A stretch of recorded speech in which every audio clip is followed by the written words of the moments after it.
The United States of America. Born in 1776, our country is the offspring of a religious-based heritage of liberty under law. Blessed with great natural resources and a pioneer people given to industry and moral discipline, our nation grew to be strong and prosperous and developed the finest governmental system ever devised by man.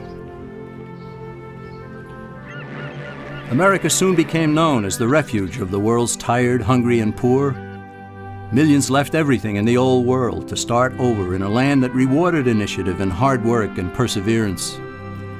The many millions who didn't come here found comfort and hope in knowing that indeed there was such a bastion of freedom and opportunity, a place where dreams could become reality. Today, our nation appears wealthier and more powerful than ever. New technologies have revolutionized our daily lives. Luxuries once enjoyed only by the rich are commonplace and very affordable.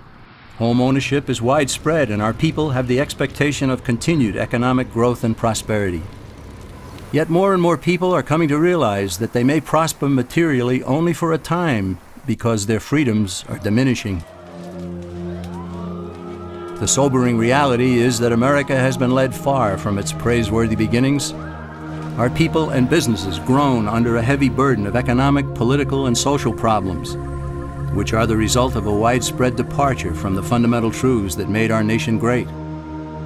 If the United States of America is to endure, citizens far and wide must once again come to understand, embrace, and live by timeless concepts called Americanism.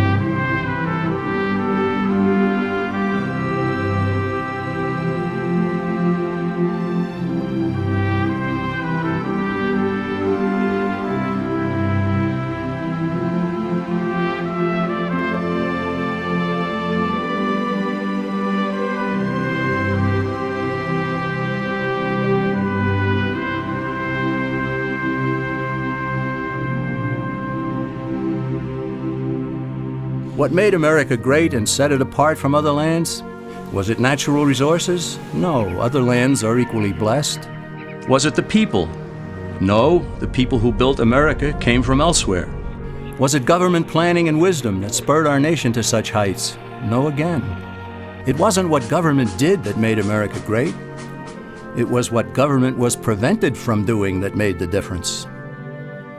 What set America apart from other lands was freedom for the individual. Freedom to work, to produce, to succeed, and especially to keep the fruits of one's labors. America became great precisely because the stifling effect of too much government had been prevented. However, freedom in America was not totally unrestrained. Americans overwhelmingly chose to limit their actions with moral codes such as the Ten Commandments, personal morality, and limited government. It's a combination that characterized America and made it the envy of the world.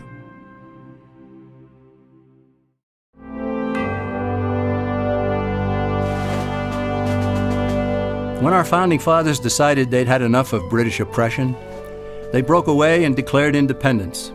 They stated as self-evident truth in the Declaration of Independence that men are endowed by their Creator with certain unalienable rights.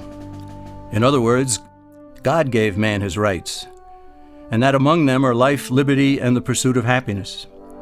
And in the very next sentence, the founders defined the proper role of government when they stated that to secure these rights, governments are instituted.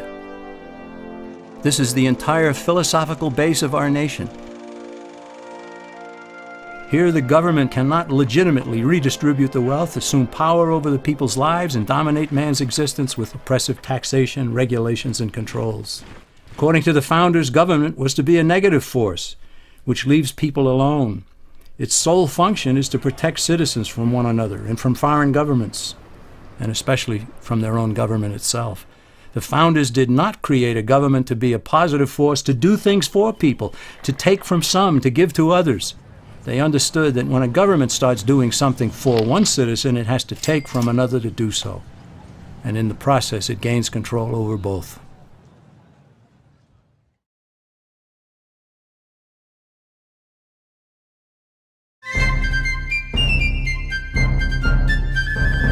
Britain's rulers didn't accept the Declaration of Independence, so our forefathers had to fight a war to make it stick. By 1783, the War for Independence had been won, and British forces were sent back across the sea. But the governmental system at that time was weak. It had no power to settle disputes between the states, nor the power to tax for proper needs, such as national defense. So in 1787, delegates from 12 of the 13 states met in Philadelphia to revise the system, and they produced an entirely new governmental structure known as the Constitution of the United States. Keeping faith with the thunderous assertions in the Declaration, the Constitution was written to govern the government, not the people, and not the states, each of which was a jealous guardian of its own sovereignty. The founders created a central government with strictly limited powers. This left the states free to compete with one another to be the best state, the one with the least amount of taxation and controls, one where citizens would want to build a business and raise a family. That spirit of competition produced excellence, as honest competition always does. It's important to note that the Constitution wasn't forced on the people. It was sent back to the states for ratification, and several of the Founding Fathers wrote essays explaining it in an effort to persuade fellow Americans to adopt this new system of government. Some of the essays written by James Madison, Alexander Hamilton, and John Jay were collected into a volume known as the Federalist Papers. Those essays provide valuable insights into the intent of the founders in establishing our government. Eventually, all 13 states ratified the Constitution, and then each ratified the first 10 amendments known as the Bill of Rights, further tying the hands of the federal government. These amendments are indeed about rights, but it would have been better had the Bill of Rights been labeled the Bill of Limitations on Government. Why? Because it's vital to realize that the Bill of Rights never gave citizens any rights whatsoever. Its sole purpose was to safeguard God-given rights by limiting government power. The founders even insisted that Congress shall make no law about speech, religion, the press, assembly, the right to petition, the right to keep and bear arms, and so on. These amendments are directed squarely at the federal government, not the individual and not the states. They are like most of the 10 Commandments, which are essentially thou shalt nots. The Bill of Rights says Congress shall not, all the way up to the marvelous 10th Amendment, which says in effect, if we forgot anything, you can't do that either.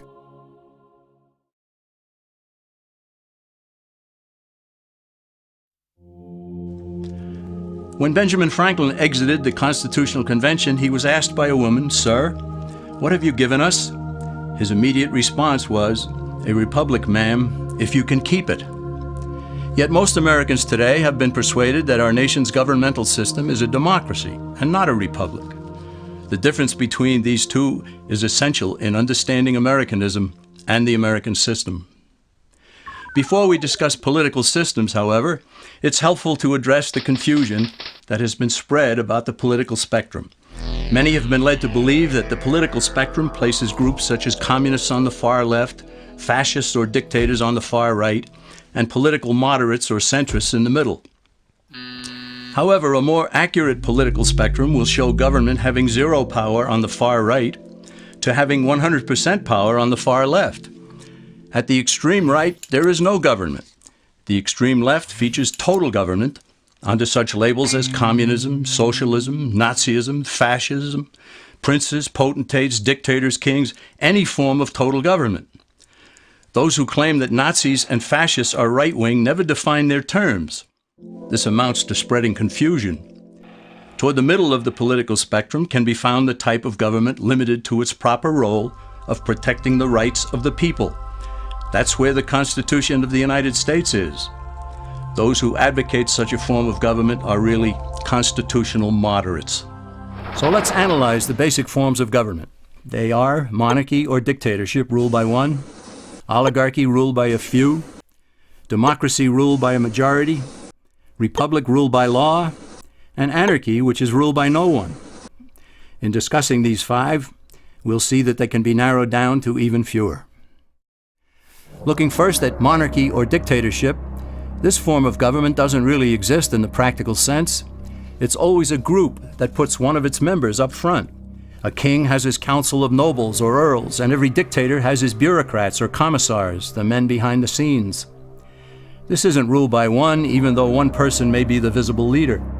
It's ruled by a group. So let's eliminate monarchy, dictatorship, because it never truly exists. Oligarchy, which is ruled by a group, is the most common form of government in all history. And it is the most common form of government today. Most of the nations of the world are ruled by a powerful few, and therefore oligarchy remains. At the other end, we find anarchy, which means without government. Some people have looked over history and found that many of its worst crimes were committed by governments, so they decided that having no government might be a good idea. But this is a mistake, because as the ancient Greeks stated, without law there can be no freedom. Our founding fathers agreed and held that some amount of government is a necessary force in any civilized, orderly society. In a state of anarchy, however, everyone has to guard life, liberty, and property, and the lives of family members. Everyone must be armed, and movement is severely restricted because one's property has to be protected at all times. Civilized people have always hired someone to do the guarding, a sheriff, a police force, or some branch of government. Once law enforcement was in place, the people were freer. They could leave their property, work in the fields, and so on. In short, the proper amount of government makes everyone freer. There are some who advocate anarchy, however, not because they want no government, but because they don't like what they have. They use anarchy as a tool for revolutionary change. The condition of anarchy is very much like a vacuum where something rushes in to fill it. These calculating anarchists work to break down the existing government with rioting, killing, looting, and terrorism. Tragically, the people living in such chaos often go to those best able to put an end to it and beg them to take over and restore order. And who is best able to put an end to the chaos? The very people who started it. The anarchists who created the problem then create a government run by them, an oligarchy, where they have total power. This is exactly what happened in Russia that led to Lenin taking total power, and in Germany where Hitler's brown shirts created the chaos that brought him to power. But anarchy isn't a stable form of government. It's a quick transition from something that exists to something desired by the power-hungry. It's a temporary condition, and because it isn't permanent, we eliminate it as well. The word democracy comes from two Greek words, demos, meaning people, and kratein, meaning to rule. Democracy, therefore, means the rule of the people, majority rule. This, of course, sounds good, but suppose the majority decides to take away one's home, or business, or children. Obviously, there has to be a limit. The flaw in democracy is that the majority isn't restrained. If more than half the people can be persuaded to want something in a democracy, they rule. What about republic? Well, that comes from the Latin, res meaning thing, and publica meaning public. It means the public thing, the law. A true republic is one where the government is limited by law, leaving the people alone. America's founders had a clean slate to write on. They could have set up an oligarchy. In fact, there were some who wanted George Washington to be their king. But the Founding Fathers knew history, and they chose to give us the rule of law in a republic, not the rule of a majority in a democracy. Why? Let's demonstrate the difference in the setting of the Old West. Consider a lynch mob in a democracy. 35 horseback riders chase one lone gunman. They catch him, and they vote 35-1 to hang him. Democracy has triumphed, and there's one less gunman to contend with. Now consider the same scenario in a republic. The 35 horseback riders catch the gunman and vote 35-1 to hang him, but the sheriff arrives, and he says, "You can't kill him. He's got his right to a fair trial." So they take the gunman back to town. A jury of his peers is selected, and they hear the evidence and the defense, and they decide if he shall hang. Does the jury even decide by majority rule? No, it has to be unanimous or he goes free. The rights of the gunman aren't subject to majority rule, but to the law. This is the essence of a republic. Many Americans would be surprised to learn that the word democracy does not appear in the Declaration of Independence or the U.S. Constitution, nor does it appear in any of the constitutions of the 50 states. The founders did everything they could to keep us from having a democracy. James Madison, rightly known as the father of the Constitution, wrote in essay number 10 of the Federalist Papers, "Democracies have ever been spectacles of turbulence and contention, have ever been found incompatible with personal security or the rights of property, and have in general been as short in their lives as they have been violent in their deaths." Alexander Hamilton agreed, and he stated, "We are a republican government. Real liberty is never found in despotism or in the extremes of democracy." Samuel Adams, a signer of the Declaration of Independence, stated, "Democracy never lasts long. It soon wastes, exhausts, and murders itself." The founders had good reason to look upon democracy with contempt because they knew that the democracies in the early Greek city-states produced some of the wildest excesses of government imaginable. In every case, they ended up with mob rule, then anarchy, and finally tyranny under an oligarchy. During that period in Greece, there was a man named Solon who urged creation of a fixed body of law not subject to majority whims. But where the Greeks never adopted Solon's wise counsel, the Romans did. Based on what they knew of Solon's laws, they created the 12 tables of the Roman law and, in effect, built a republic that limited government power and left the people alone. Since government was limited, the people were free to produce, with the understanding that they could keep the fruits of their labor. In time, Rome became wealthy and the envy of the world. In the midst of plenty, however, the Roman people forgot what freedom entailed. They forgot that the essence of freedom is the proper limitation of government. When government power grows, people freedom recedes. Once the Romans dropped their guard, power-seeking politicians began to exceed the powers granted them in the Roman Constitution. Some learned that they could elect politicians who would use government power to take property from some and give it to others. Agriculture subsidies were introduced, followed by housing and welfare programs. Inevitably, taxes rose and controls over the private sector were imposed. Soon, a number of Rome's producers could no longer make ends meet, and they went on the dole. Productivity declined, shortages developed, and mobs began roaming the streets, demanding bread and circuses from the government. Many were induced to trade freedom for security. Eventually, the whole system came crashing down. They went from a republic to a democracy and ended up with an oligarchy under a progression of the Caesars.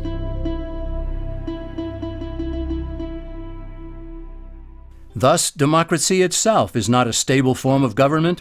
Instead, it is the gradual transition from limited government to the unlimited rule of an oligarchy.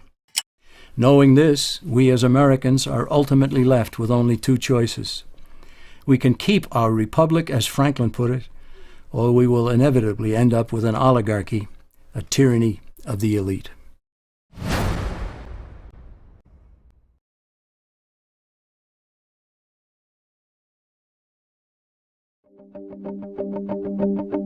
Just as there is widespread confusion regarding political systems, there is similar confusion in the economic arena. All during the 20th century, Americans were led to believe that there was a great struggle going on between capitalism and the communist world. Undoubtedly, a struggle existed, but the real adversaries were rarely identified properly. No discussion about economic systems will make sense without first defining terms. And one of the most basic terms in economics is capital, whose definition is the means of production. To illustrate what capital is, let's consider a very simple economy.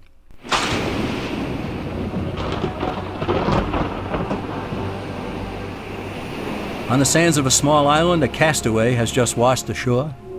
He has no food and he's hungry. He searches the island, he finds no berries, coconuts, or anything edible. He goes back into the water and tries to catch fish with his bare hands, but he fails. So he goes back up on shore and he finds a bush. He breaks off a branch, he gnaws at one end to make a sharp tip.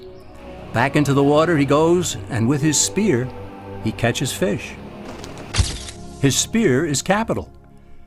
It's the means of production for catching fish. He gave up some of his time and some of his energy to produce something he could not eat, but something that would help him to produce something that he could eat. Capital, therefore, can be tools, machinery, and even a man's handmade spear to catch fish. Such being the case, consider that the communists in the former Soviet Union, as well as in China and Cuba, have always used tools and machinery. Officials there even view people as capital.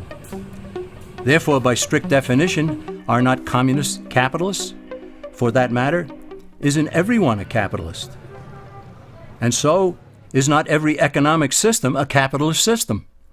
What then is the difference between what the communist system is and what the American capitalist system is supposed to be? The difference is ownership of the capital. Is the system monopolistic, state-controlled capitalism, or is it competitive, free enterprise capitalism? It is between these two opposing economic systems that a battle has always raged. Before we proceed, let's also define free market. Basically, it's a self-regulating system in which all parties are completely free to transact with one another. But where force, fraud, or injury damages one party, the government's role is only to punish those who commit such offenses and to vindicate the rights of the other party. This protects the integrity of the free market, or free enterprise system, without intervening in it. The term private property also needs clarification, for private ownership and control of property is a key component in the free enterprise system. In order for ownership of property to be full and complete, all four of its aspects must be met. These are title, control, use, and the ability to dispose of what a person owns. In a free market economy, these aspects are unrestrained, so long as the owner does not infringe on the legitimate rights and claims of others. True ownership of property and freedom go hand in hand. They always have. Now let's compare the two systems of capitalism. In the competitive free enterprise system, capital or property is both owned privately and controlled privately. In the monopolistic system, holding title to capital can be accomplished privately or by the state. But more importantly, capital is controlled by the state or by the elite few who control the state. The Communist Manifesto, which contains the basic program for all communists and all socialists, explicitly preaches the destruction and abolition of private property. Karl Marx understood the powers of controlling capital, and so have all communists and socialists who have ever looked and still look to Marx as their leader. State-controlled capitalism results in high prices and low quality. After all, why would a monopoly strive to improve if it has no competition? On the other hand, honest, thrifty, and hardworking producers throughout the world prefer a competitive free enterprise system for all. Here, low prices and high quality prevail because a variety of producers will seek to attract the widest amount of customers. Competition results in excellence and always has. Just as the political spectrum shows the range of government power, we can also plot the various economic systems along another spectrum. These forms of government control in the market stand in sharp contrast with a completely free market. In the last century or so, there have been basically four forms of state-controlled economies, all on the far left of the economic spectrum: fascism, Nazism, socialism, and communism. In each, the government controls the capital. The difference among these is how much is owned or controlled outright by the government. In a fascist system, the government doesn't own businesses on paper, but it does control them. In Mussolini's Italy, even though he didn't hold title to businesses, he told the owners what to produce, how much to produce, when to produce, where to buy raw materials, who to hire, who to fire, and what price to charge. The rest, he said, was up to them. The fascist system is more efficient than other state-controlled systems insofar as those living under it think they still own their businesses. Shopkeepers concern themselves with maintenance on the machinery, employee relations, painting the building, and so forth. But the government controls owners through an array of taxation and regulations. Under Nazism, which means National Socialism, its proponents went one step further and acquired ownership of some corporations such as Volkswagen. However, Hitler didn't seize ownership of other industrial giants, he simply controlled them, just as Mussolini had controlled businesses in Italy. Socialism is where government officials acquire possession of major industries such as transportation, communications, and utilities in order to leverage control over the entire economy. Through ownership of these vital segments of industry and by creating government regulatory agencies, socialists gain control over virtually everything else. Finally, there is communism, the granddaddy of all in the economic sense. In a way, communism is more honest than fascism because all of the capital is owned and controlled by the state. There are no pretenses about it. Now let's combine political and economic systems, because ultimately one never exists without the other. We see again that there are only two ultimate choices: a competitive free enterprise system in a republic, or a monopolistic state control system under an oligarchy.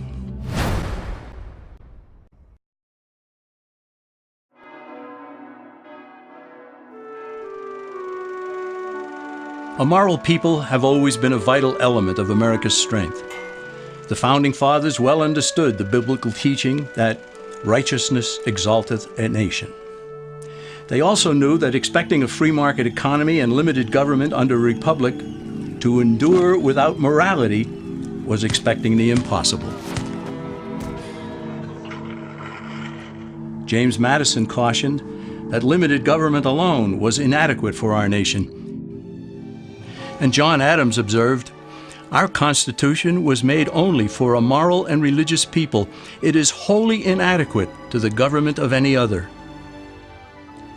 George Washington stated, "Reason and experience both forbid us to expect that national morality can prevail in exclusion of religious principle." Yet there are people today who think that liberty is license and that morality is unimportant or irrelevant to politics and economics. But as Benjamin Franklin added, only a virtuous people are capable of freedom. As nations become corrupt and vicious, they have more need of masters.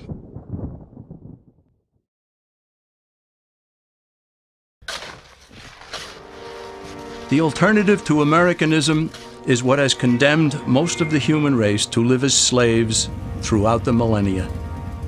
It is the idea that rights are privileges dispensed by an oligarchy according to the unlimited rule of men, that the state should control or own the nation's capital with all economic activity directed from a central power, and that morality is inconsequential, and that security is preferred over freedom and opportunity. Our nation continues to be steered off course, and the principles that led to America's greatness are being cast aside. The simple question for us is, do we continue to slide away from our nation's founding principles, or do we return to the kind of government we inherited? Time is running out for Americans who sense that something is wrong. They have to decide what kind of a country we shall leave for future generations.